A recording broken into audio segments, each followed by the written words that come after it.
Do you like wasting time? Because if you're not using Perplexity day to day, you are just throwing away hours a week. It's one of our most used tools here at Everyday AI, and I've loved Perplexity since it came out. But a lot of people don't know how it works and don't truly understand what it's capable of. So, we're going to be going over that today and telling you how to use it and 5 things that I think you really need to know. All right, I'm excited for today's show. What's going on, y'all? My name's Jordan Wilson, and this is Everyday AI. Welcome. This is for all of us. Everyday AI is a daily live stream podcast, free daily newsletter helping everyday people learn and leverage generative AI to grow their companies and to grow their careers. And hey, such a simple way to do that when there's a sea of AI tools, and I think Perplexity has to be one that you use almost daily. Let's talk Perplexity, right? How to use it and the 5 things that you need to know. So, hey, super excited to have all of you on here live. Yes, if you're listening on the podcast, come join the live stream. It's a ton of fun. Join awesome people like Michael and Brian and Tara and Colby and Cecilia and Jay and Nicole and Woozy and Fred and Rolando. So many people joining us, and Christopher. All right. So if you do have questions on Perplexity, get them in. I'll try to answer some of them as we go along. But you're going to want to repost this episode too. I'll tell you why at the end. So here's what we're going to be covering in today's episode. We're going to be going high-level Perplexity overview, talk about the differences between the free and the paid versions because they're pretty big differences. We're going to show you how it works live. So live stream audience, we're going to be tapping on you to do this. Yes, this is unedited, unscripted. This could go anywhere. So get your ideas ready on a very famous product from a very famous company that anyone in the world would know. So get your ideas in now, and I'll call for them in a minute. And then we're going to tell you the 5 things that you need to know about Perplexity. All right, so let's start and go over a Perplexity overview. Okay, if you haven't used Perplexity before, it is very similar in setup to a standard large language model, right? Even in the user interface and user experience. So essentially you type in a prompt, right? And hey, for our podcast audience, this might be one of those you might want to click on in the show notes and come watch the video, but I'll try to do my best to describe what we're showing on the screen. So Perplexity is essentially, it's set up to look like a large language model, but it doesn't really function like one because it is actually an answers engine, right? So you have all your kind of saved chats on the left-hand side. There is a prompt box like you would see in ChatGPT, Copilot, Gemini, Claude, etc.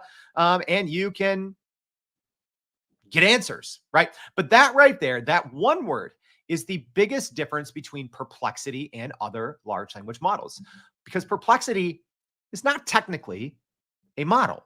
All right, let me repeat that. Perplexity is not technically a large language model. We'll get into the details of that here in a second, but it is actually an answers engine. Okay, so, and this is why I started off the show by saying this. If you're not using Perplexity, you are literally wasting probably many hours a week, potentially hours a day. And I do think that this is the future of interfacing with information online. More on that later in the show. But essentially, it is an answers engine. So think of something that you may be doing, maybe some competitive research or some market trends, right? How internet browsing has traditionally worked for the past quarter of a century is you put in a query on Google, you end up maybe opening 3 tabs, you start reading, you get distracted, you click a related article. You actually need to research something else. You go back. All of a sudden, there's 13 tabs open. Okay, you're like, this is fine. I'm going to go read all these tabs. You go through there, get interrupted, get distracted, go back. Okay, now all of a sudden you have 28 tabs. Your browser shuts down because there's too many tabs. You forgot what you started to research to begin with, and you start the process all over, right? And you might spend many, many hours, right, doing this kind of work. Think of all the work you do on the open internet, and I'm going to talk about what that means here in a minute. But for many knowledge workers, right? So whether you're reading a long PDF, whether you're reading a long case study, whether you're looking at and researching, like I said, competitors, market trends, so much of our time as knowledge workers, for many of us, is spent doing these exact tasks, going through and trying to essentially find answers and to definitively find information online, right? Traditionally, we've done this in Google, right? Hey, does anyone want to shout out our live stream audience what your first search engine was? I like asking that. I think I was using like Dogpile way back in the 90s and Ask Jeeves, the original AI agent, right? So Perplexity is not technically a large language model. It is you can connect different models to the internet. And essentially, instead of browsing a handful or dozens of sites looking for that one piece of information or looking to find trends or whatever it is you're looking for on the open internet, Perplexity literally goes through and looks and does all the research for you. Yes, I use the internet so much less than I did 2 years ago. I browse way fewer websites and I get way more done. Whenever someone asks me, hey, Jordan, what are your favorite AI tools, right? My first is always ChatGPT, but usually my second or my third is Perplexity. And I'm not exaggerating, y'all, because I may or may not be helplessly addicted to software, but I've literally used more than 1,000 pieces of AI software over the last like 3 years, right? I'm always trying them out, reviewing them for our YouTube channel. And I'll tell you this, ChatGPT is in its own league, in its own category, right? But Perplexity isn't too far behind. And there's a lot of new features being added. Even over the last 2 months, we've seen a lot of new features, which I'm going to be going over. And I do think that ultimately this changes how we use the internet, right? Going through everyone's, search engines here. So yeah, we got Dogpile, we got Yahoo, we got Jeeves, we got Yahoo chat rooms. Love it, Tara. Yeah. So now I barely use Google, if I'm being honest, right? Like anytime I'm trying to grab information from the web, I always do a split screen. I always have Perplexity, and then I have ChatGPT that actually has some great updates that came out 2 months ago to how Browse with Bing works, but I've already covered that. So that is Perplexity at a very high level. So like I said, if you do have questions as we go along, please get them in. I'll try to do my best. To get to any questions as we go along. All right. So let's talk about kind of the different main features inside Perplexity. And again, right now I'm just showing some slides on my screen. Don't worry, we're going to be doing some things live here in a second. All right. So essentially, let's talk threads. Okay.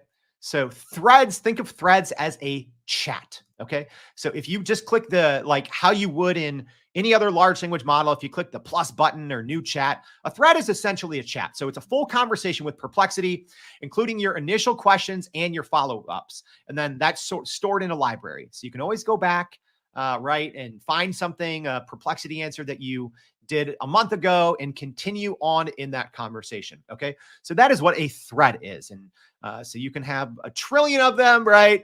You can just do one and keep going on. I would recommend, obviously, if you've taken our prompt engineering course, this still works like a large language model. So you should have dedicated threads for depending on the topic that you're researching.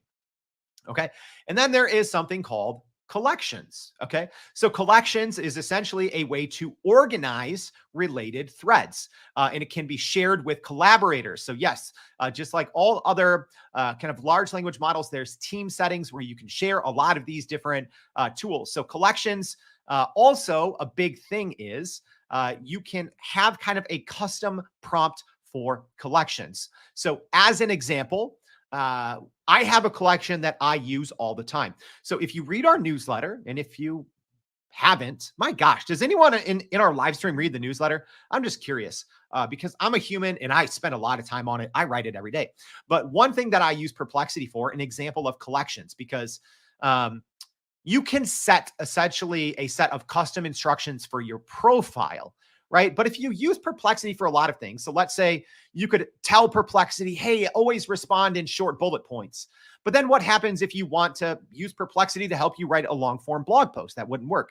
So a big key element of collections is you can kind of set essentially a specified prompt or custom instructions for anything within that collections. So in the newsletter every day, we have kind of what's called a try this section. Okay. So what that is we break down the conversation for the day. Normally I'm interviewing a super smart expert. I write it, and then there's three main sections, essentially three main actionable points. And one thing I always try to do is to find research, studies, statistics that go along with those 3 points. Right. So I have a collection in Perplexity that kind of has a custom prompt, and it says, hey, here's what you're going to do. I'm going to paste in these 3 main points. You're going to go through and research and find me 3 different examples of recent facts, studies, figures from 2024 that are supplemental or complementary to these 3 main points, right? Otherwise, I might have to spend every single day 30 to 40 minutes trying to find those. Instead, I can spend about 2 to 3 minutes reading through the ones that I think are best, click on them, make sure it's good, and then I can include that, right? So that's just an example of a collection. All right, then we have pages. So pages are kind of new. So these are essentially in-depth articles or reports that are created from a thread. So you have the option that any thread you create, you can essentially publish that online and share it publicly, even those who aren't on your team or who don't even have a Perplexity account. So more on that later, but this is actually a huge SEO play. All right. And then last but not least is cards. So cards is also a new feature. And if you want to know more about these features, we're not going to be going over all these live because it could take a while, but we've covered all of these in our YouTube channel, right? Yeah. We have a YouTube channel. It's kind of cringe. I know.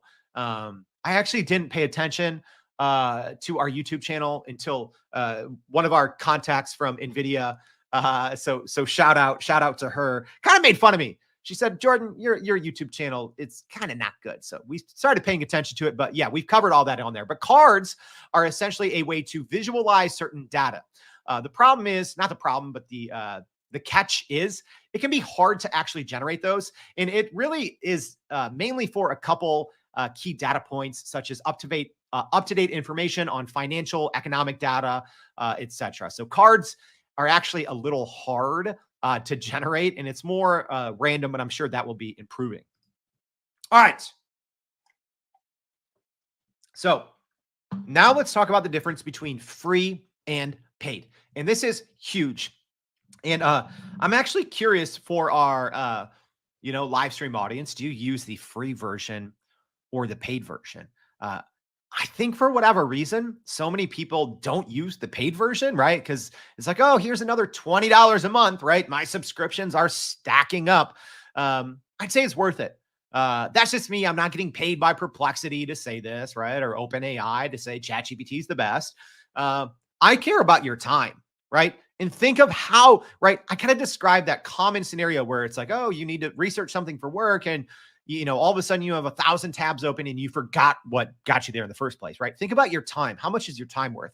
And I'll tell you, almost every single time that I use Perplexity, minimum, I'm saving 30 minutes. A lot of times I'm saving hours. So if you are a business leader out there, think about how much your team's time is worth, right? And also repost this because we're gonna be doing something fun later too. All right. Had to grab a drink there. I'm a little thirsty. All right. So the differences between free and paid. And yeah, I was kind of right. It looks like most people on here, our live stream audience, are using the free version. All right. So there's some differences. I have them up on my screen here. But essentially, really what you want is these pro searches. Okay. And if you have a free account, you essentially are limited to 5 pro searches a day. It's actually not per day. I believe it resets every 5 hours. At least it used to. I'll have to double check on that. On their page, on their pricing screen, it says every day, but I actually don't think that's what it is. Unless they recently changed it. Okay. But you do have unlimited quick searches. So think of it like this. A quick search is this, it doesn't go through a lot of depth. The pro search is much more powerful. Okay. The other big difference with the pro, the $20 a month plan, aside from having this much more powerful in-depth search, is you can choose a model. Okay. So essentially, Perplexity. So I started off by saying it's not a large language model, right? It needs an engine. Think of Perplexity as an answers engine, but it needs an actual engine to run. So if you're on the free plan by default, they essentially have an open source version of Llama that runs it. So it's pretty decent, right? But if you are on a paid plan, you can use GPT-4o from OpenAI. You can use Sonnet, Claude 3.5 Sonnet, or Claude 3 Opus. So you can essentially, right? So think of all these things. A huge downside of Claude, right, is it's not connected to the internet. But you can, if you have a paid Claude account, you can use your API key and then essentially connect Claude to the internet, right? So as soon, I kid you not, I didn't always have the paid version of Perplexity because it's like, I got enough free accounts, right? That I could switch around. But hey, once Claude 3.5 Sonnet came out, I instantly resubscribed. I go back and forth, right? Because I have way too many subscriptions, but I instantly resubscribed to Perplexity Pro because Claude 3.5 Sonnet is really good, if I'm being honest, but it's not connected to the internet. So you can connect it to the internet via Perplexity and then use it inside of Perplexity. So yeah, you can also do AI images. Meh. Aside from Midjourney, I don't really care too much about AI images. So you can only use DALL-E and Stable Diffusion. All right. And then you also get $5 a month worth of API credits. So that's the difference. Essentially, free version, you don't get a lot of these pro features that are super powerful and that ultimately give you the best and the richest results. And you cannot choose your own model. All right. And you're kind of stuck with the default model, which isn't that great. It's passable. It's serviceable for many things. But the ability to use GPT-4o from OpenAI and Claude 3.5 Sonnet from Anthropic is worth the price of admission. All right. Let's get this thing going. Yeah. Woozy said, and hey, I'm sure other people can relate here to what Woozy's saying. He said, the other day I ended up working with 9 different Google profiles open, all on different tabs. I'm guessing you meant to use that many free versions of Perplexity, right? All right, here we go. So like I said, the pro search, yes, it does say it reloads every 4 hours. Okay, so if you're on the free plan, you get 5 pro searches every 4 hours. All right, so get your ideas in, live audience. I need a famous product made by a famous company. All right, get it in now. I'm going to be sharing my screen, so give me a second here. Got to do some copying and pasting, but remember, we have a worldwide audience. All right, so please try to think of a product that everyone knows from a company that everyone knows. All right. And I'm going to give an example here of a way that we can use Perplexity. All right. So in live stream audience, or sorry, podcast audience, I'm going to do my best here to try to describe to you what we have going on. All right. So give me a second here, y'all. We're going to bring up Perplexity and we're going to jump in and do this thing live. It's always an adventure when we do these things live, right? Unedited, unscripted. Could go terribly, but let's see how it goes. All right. So a lot of people said, let's see, Coca-Cola, Microsoft Surface. Let's see, iPhone. Okay, iPhone's a good one. Nike. Put out a product as well, if y'all don't mind. I kind of like Nike. We might take Nike. All right. And okay. Nike Air Jordans. Perfect. All right. So Colby said Nike. Thanks for the suggestion. And then we had Jonathan with the Air Jordans. Love to see it, y'all. Love to see it. Okay. So here's what we're going to do. Give me a second here. So we're going to say an update to Air Jordans by Nike. All right. So let's go ahead and do this. All right. So copy and paste prompts are never the best, but for live, it kind of works. All right. So let's go ahead and do this. And I'm going to explain to you what's going on as Perplexity works. Okay. So I started this off. And again, we're doing this live based on suggestions from the audience, but let me explain to you, podcast audience, essentially what we're doing here. So I'm saying, please take your time and focus on information from 2024 only. Please conduct a competitive SWOT analysis for launching a new product update to Air Jordans by Nike. Technically, it's Air Jordans by Jordan Brand. So we'll actually see if that trips up. And I know this because I actually, for like 10 years, did a lot of close work with Nike and Jordan Brand. I was out at world headquarters all the time. Shout out to my old Nike and Jordan Brand peeps. So I'm saying before doing the analysis, please first research the company and the product. Identify at least 3 major competitors who compete with that company and make a similar product. Then provide a detailed SWOT analysis of their strengths, weaknesses, opportunities, and threats, or a competitive SWOT analysis. Include the company's SWOT as well as the 3 competitors. Focus on their product offerings, pricing strategy, distribution channels, market positioning, customer reviews, and recent news or developments related to the product. Summarize the findings for each competitor in a detailed and pinpoint specific manner, highlighting key factors that could impact the product and company's success. Do not include any vague statements or generalized responses. Every detail should be well-researched, analytically sound, precise, data-driven insights, and evidence-based information. However, in your reply, do not waste words and only reply with specifics and details as requested. Please take your time, go step by step, and research thoroughly. All right. So I'm going to go ahead. Hey, little pro tip here from someone that uses Perplexity and large language models way too many hours out of the day. I already have a follow-up, and I don't even need to read what's happening. This is how I recommend everyone use large language models. I'm essentially saying that is not specific enough. Please make one more attempt and research this from scratch. Please go to all news sources. Okay. So that's the thing with Perplexity, and I'm going to show you why. But I'm going to say, I'm saying, please go to all news sources and redo the SWOT analysis. However, you can still keep the previous research in mind, but make sure to make a second pass at your research and seek out more detailed, comprehensive, and analytical sources. All right. Essentially, we're just saying, do it again right off the bat. All right. And I'm going to go ahead and show you kind of live how this works. Okay. So we're going to look at the first one, and then we're going to look at the second one. So now you'll see right here, this says Pro Search. And what I like about Perplexity is you can go in and kind of check the work, right? So it broke this down into 3 steps. All right. So it says research. Step 1 is research the company Nike and their Air Jordan product line. Step 2, identify at least 3 major competitors that offer similar products to Air Jordans. And then number 3, conduct a detailed SWOT analysis for Nike's Air Jordan products and the 3 identified competitors. All right.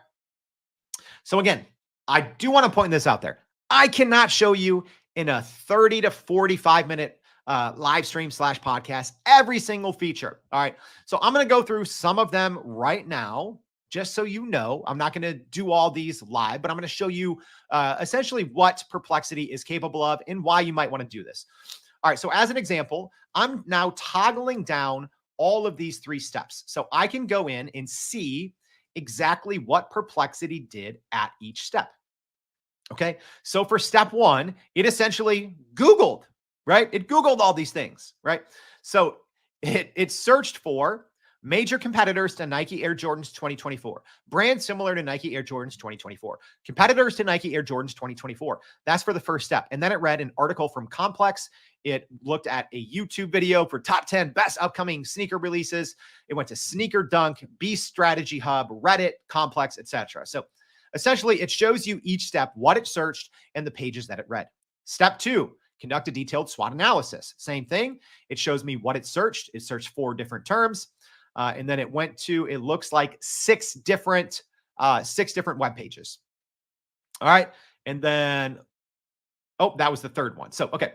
Essentially, I can go and look at each different step of the process, see what it searched, and look at the pages. All right. So let's just say, as an example, for this one, the second step, I saw that it went to a YouTube video, and I can hover over it and I can see the exact video that it looked at. So this was a YouTube video that said top 10 best upcoming 2024 sneaker releases. So let's just say, that could be anything. I don't want that. I don't want that in my kind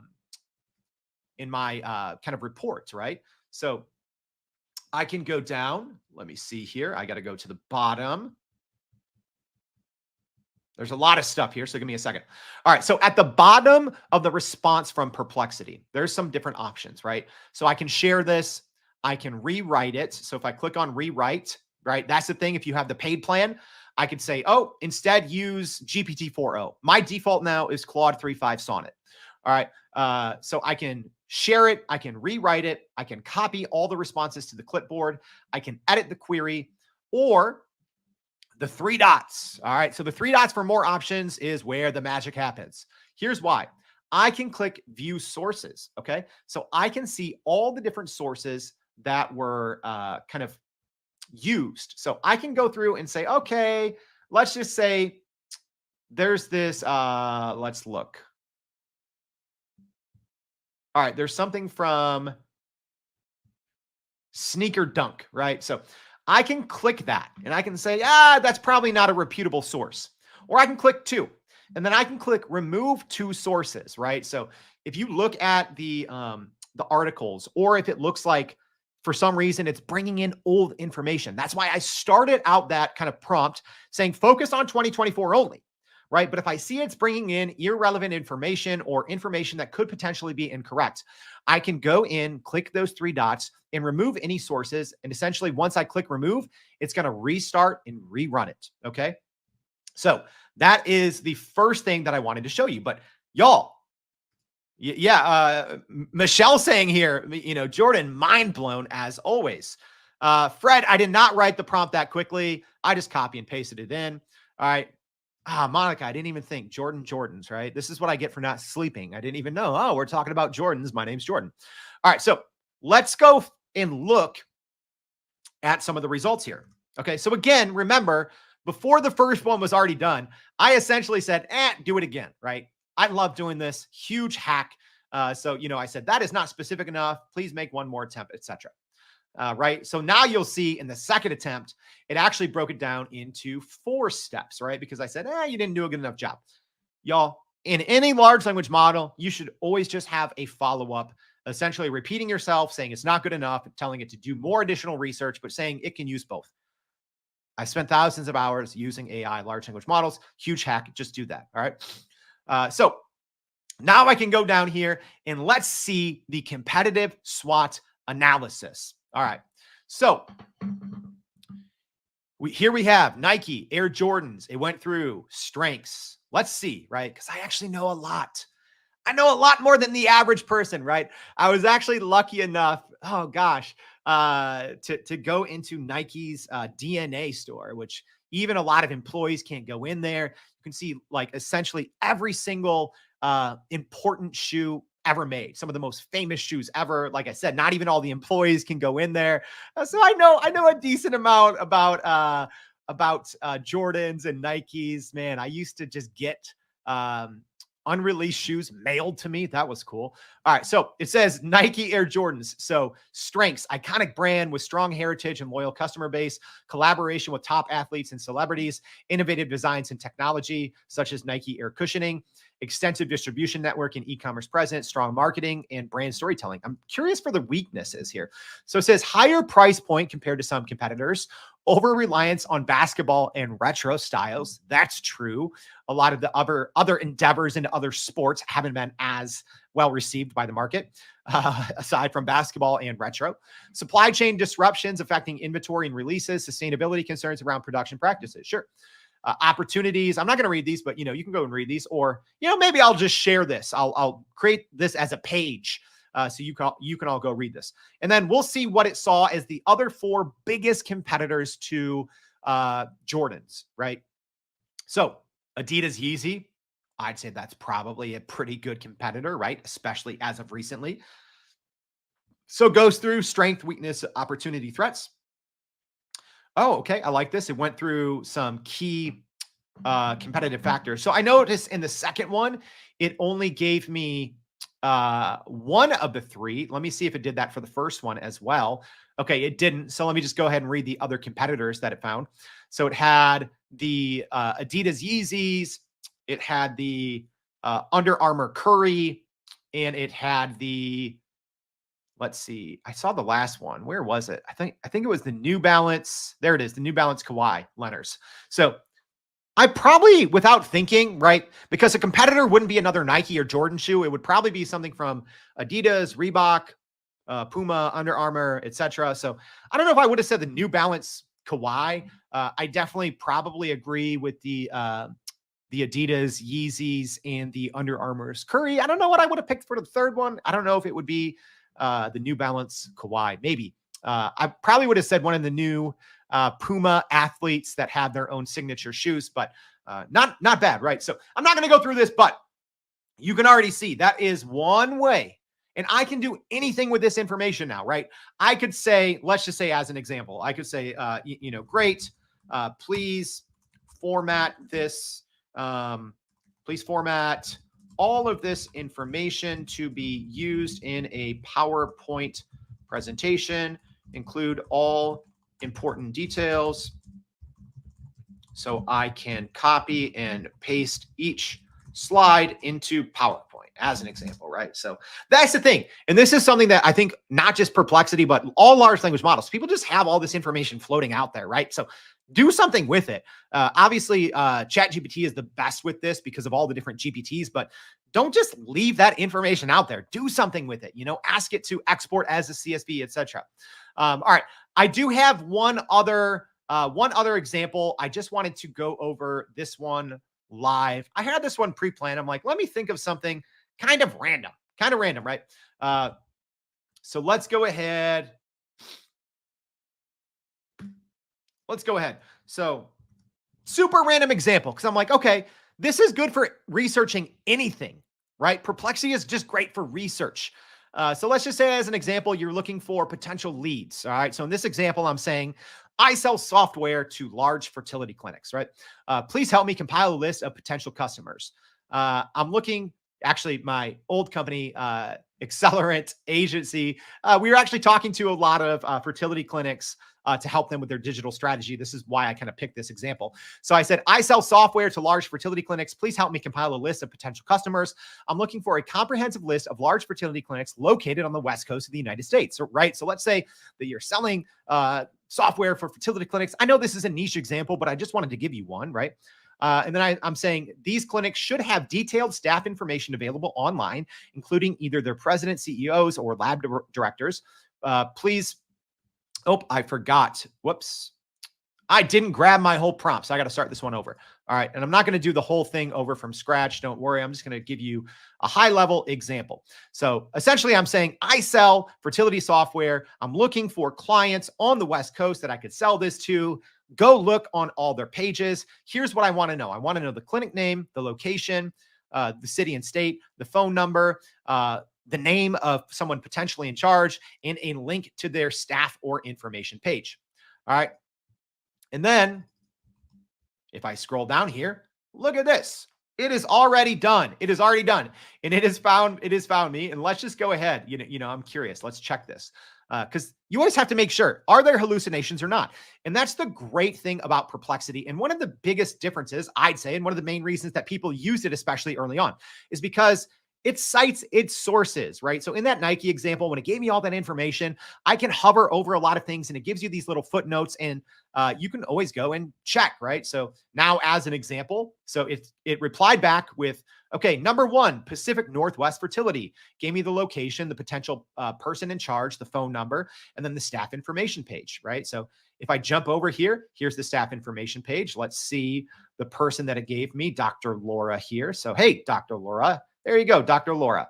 All right, so pretty simple, right? And then what I can do, right, because this is actually a lot. If you were doing this manually, it would probably take you a decent amount of time. Yes, there's, lists that you can go by and do all these things, but maybe you just have a very specific research task like this one, right?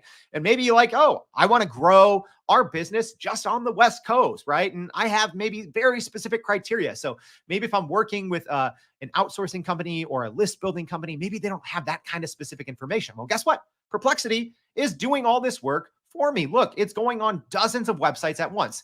So essentially, I just did another prompt, and I'm going to do it.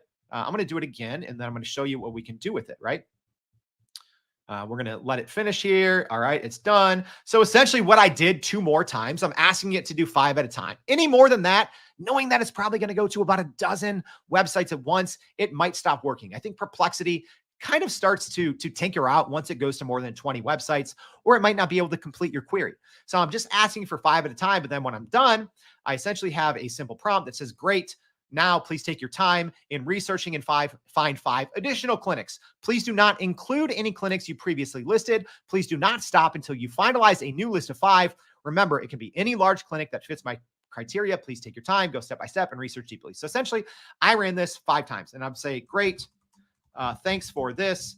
Now, please convert all of this to a .csv format. All right. So then it's like, okay, what do I do with this? Do I have to copy and paste it, reformat it, etc.?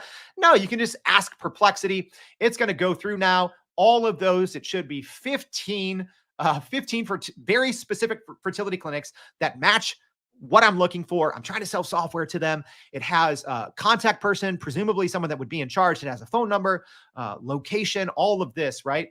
Anything that would be available on their website. I could ask for an email, although it would probably just give me a general email, which could be fine, right? But now it's all done. It's all in CSV format right there. I can copy and paste. Bam. Awesome. All right.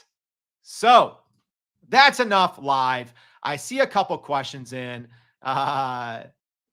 Cecilia asking, how long did it take to write that prompt? I wrote it, I don't know, at midnight. It took me, I don't know, 30 seconds, 45 seconds. All I do is prompt, right? So my brain thinks in prompts. So it doesn't take me too long.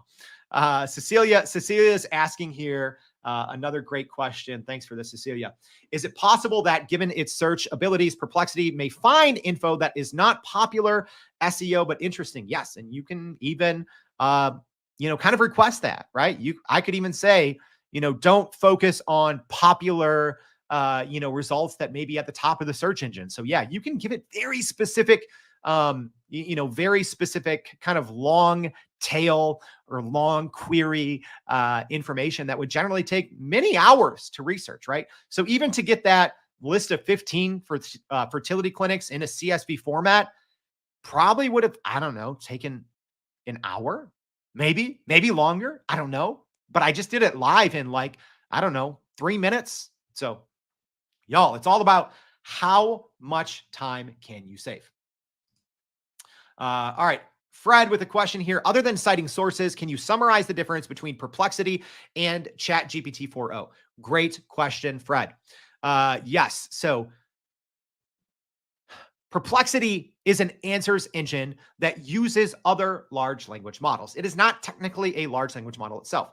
So GPT-4, like I said, they released an update to browse with Bing that actually really kind of helps it compete with Perplexity. But for the most part, you need an engine that makes the car go.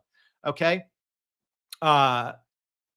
Perplexity is a very specific kind of car that needs a good engine, right? Whereas ChatGPT is kind of the engine and the car, or Claude is the engine and the car, right? But the car in Perplexity is very unique in that it essentially can browse 20 sites at once, which is something that most large language models, actually none of them can browse that many. And you can give it specific direction. So it essentially saves all that time Googling. So Perplexity is very unique that it essentially can just do all of the targeted research for you. All right. So I didn't want this to turn into an hour episode, so we're going to go kind of quick here. So we did our overview. We did some live examples. So I hope that was helpful. Now let me quickly give you 5 important things that I think you need to know about Perplexity. Great timing here. So number 1, it's not a large language model. It's actually just an answers engine with citations. Yes. So it does have its kind of built-in model that's based off of Meta. So it's not like a bad model that it has by default. But with the Pro plan, you can choose between Claude 3.5 Sonnet. So Sonar Large is, I believe, the default Perplexity model that's based off of Meta's Llama 3. Or sorry, not Meta's Llama 3, Google's Llama. Right? Wait, hold up. I don't sleep. Sorry. That's Meta's llama. I don't know. I was thinking Lambda. So it's based off of Meta's Llama 3. And then you have GPT-4o from OpenAI, Claude 3 Opus, right? So if you have the paid plan, you can choose what model you essentially want running the car. But the biggest difference is Perplexity is an answers engine. It is not technically a large language model by default. It just browses, dozens of websites at one time very quickly. That is what it is for. And when you tap into these other models, if you do have the pro plan, I think that's where the best combination and the best return on your investment, and how you can literally, depending on what you do, potentially save hours with an S, hours a day. If you have to do a lot of market research, if you have to do a lot of competitive analysis, if you have to do a lot of studying, market forecasting, trends, etc. All right. Did we skip over number 2? We might have. Let me see. Give me a second. All right. Well, apparently it's 4 things today. All right. Number 3, Perplexity accepts Hey, that's how you know it's done by a human. I thought I had 1, 2, 3, 4, 5, but I might have deleted number 2. So I'll let you know anyways. All right. So Perplexity accepts files. So you can also upload files just like you can inside of ChatGPT. Probably ChatGPT has the most wide range of file types that it supports. You can upload different files in Claude, Gemini, etc. Copilot too. So Perplexity also accepts files, PDF, text files, CSV, etc. But if I'm being honest, it's not that great at reading long ones, right? It's just not. It does okay with short ones. It does pretty good. So, let's say you have a PDF.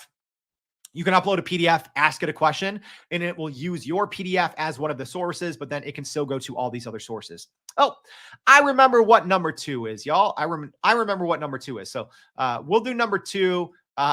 We'll do it live, and we'll show you back the screen here. So number 2 is you can decide your focus area. Again, I can't cover every single feature in Perplexity, but you can set a set of focus for your sources, which is actually really helpful. So by default, it's set to all, right? But you can do academic. So it's only just going to go through search through published academic papers. Writing. So in that case, it's more for generating text without searching through the web, right? So if you're just asking for essentially responses like you would a large language model, there's a math mode to help you solve and find numerical answers. Video mode, which I love. It essentially just searches YouTube videos, right? Which is great, especially for trending things, recent things. And then socials. So this will search discussions and opinions. So by default, it goes to all, which is why in that Air Jordan example, it went to a lot of web pages, but it also did go to some YouTube videos. So depending on what you're asking, if you do the all mode in focus, it might bring in some research papers, it might bring in some, random internet articles, it might bring in some YouTube videos, but you can set the focus, right? Which is a super helpful feature. That was number 2. Number 3 is uploading documents, and it does okay at that. Number 4, Perplexity is in some hot water. Yeah, they're in some hot water. Just like most large language model makers. And here's why. So Amazon, so I have 2 kind of screenshots from some different articles. So Amazon is reviewing reports that Perplexity is scraping online news without approval. Also, and these are recent stories over the last couple of weeks. Also, a Fast Company article here talking about how Perplexity CEO is responding to accusations of plagiarism and infringement. So essentially, right, and this is a bigger discussion, right? But there's been accusations, and people have kind of shown it to be somewhat true. I'm not going to be the one that legislates that, but there's been some reports that people are saying, hey, this website is blocking scrapers, right? So a lot of these media companies, for a year or more, essentially since ChatGPT came out, they block all of these scrapers, right? So if I put something into Perplexity, let's say I don't want Perplexity and ChatGPT and Gemini and Claude to be scraping my information to be used in their large language models. So essentially in a file on your website that's called a robot.txt, it can say, hey, scrapers, you can't go here, right? Hey, Perplexity, can't use this, right? But there's been a lot of reports that are saying, oh, Perplexity is just using a third-party service that is bypassing all of those rules, right? So generally, these scrapers will follow those directions. So there's been some accusations that Perplexity is skirting around some of these basic, privacy, IP, copyright rules, and bringing all this information in. All right. All right. So I think there was five. All right. Number four, it has a discover, right? A discover. I'll show you what that is, so it has a discover tab, which is actually geared, I think, more towards social media sites, which is interesting for a social media site, right? Or for a large language model. So if I click this little discover tab here, this is all just kind of this trending news. And as an example, you might be wondering why. So here's something that says nothing's CMF big launch day. So nothing is a pretty big, I'd say maybe not big, but a niche technology brand. So this is one of the trending stories. So it's like, okay, I can click this. And this is, remember when we talked about pages earlier, right? Anything that you create, you can essentially publish as a web page that's open for the web. So this has been a huge play that Perplexity has been undergoing. ChatGPT is also doing the same thing, and I'll tell you why. So now, just as an example, I'm going to search this, right? Guess what? So now if I search this kind of about CMF is big, nothing CMF is, I can't speak, y'all. Nothing CMF, their big launch day. Yeah, this is unedited, unscripted. Sorry. But there it is. The result that Perplexity just made in their page, Perplexity page, is the top search result. So Perplexity is making a huge push to essentially be a search engine, because now, guess what? Not only are they taking away traffic from places that would normally be getting traffic and you get all this ad revenue, right? So they're not only doing that with users who are using Perplexity, but they are also trying to gain users who are searching for certain things to come and land on their page, presumably for ad revenue, right? In the long run, and just for user acquisition. So that's a pretty big piece as well. And that leaves me with number five, which is related. Perplexity, whether they're saying it or not, is trying to kill traditional search engines and kill traditional web browsing. And I'm here for it. I'm here for it, right? I do think that this is the future of how to use the web, y'all. I've talked about this on the Everyday AI show many times. Using the internet is friggin' unbearable right now, right? Because what's happened over the past 2 years is ChatGPT, their traffic and users have gone through the roof. And as their browse with Bing improves, people are using the internet much less. Perplexity, same thing. Google, they've been trying to get their AI overviews formally. Search generative experience right. Same thing. But all these companies are essentially trying to provide you answers. Everyone's trying to become an answers engine, right? Google, Microsoft with their Copilot, Perplexity, ChatGPT. So fewer and fewer people are actually clicking on websites. I don't think you should, if I'm being honest. Will a lot of these companies face huge lawsuits? Absolutely.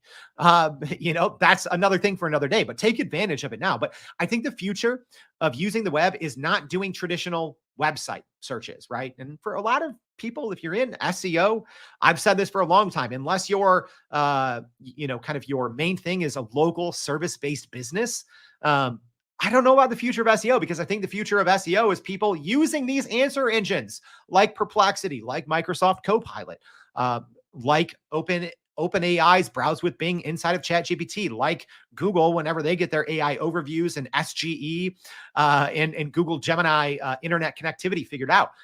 I think that's the future of using the internet. It saves you time. And when you go on the internet right now, it is terrible because all these major publishers are losing so much money from so many fewer people visiting their websites.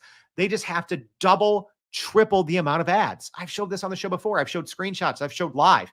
There's literally websites I go on now. If I'm on a smaller laptop, I can't see the content when I land on the page. There's a banner ad, there's a sidebar ad, and there's a main screen ad. There's 3 ads, and I literally cannot get to the content. I kid you not. right? The internet is becoming unbearable, but maybe that's because it wasn't that great to begin with. So I do think Perplexity, if you haven't used it yet, you should, right? Use Browse with Bing the same way. Let me know if you want an episode on that. So that is a very long recap on Perplexity, how to use it, and 5 things that you need to know. I hope you all enjoyed this episode. You all voted for it. We're just here. We work for you. So thank you for those of you tuning in live. Podcast people, I know this one was a little bit all over the place. Hopefully this was still helpful. Again, check your show notes. You can come back and watch this video. If there's a certain thing you were like, wait, what did he talk about here? I need to see exactly how this works. I know I don't always do the best job describing things visually, but I still hope this was helpful. Go ahead. Anyone who reposts this, if you haven't already, do it. And don't worry, we did the same thing yesterday. We're going to be announcing those winners tomorrow for a free consult. But if you're on LinkedIn right now, you got to do this on LinkedIn. Click the repost. I'm going to send you a video of 3 additional ways. And one of them I haven't really seen anyone talk about.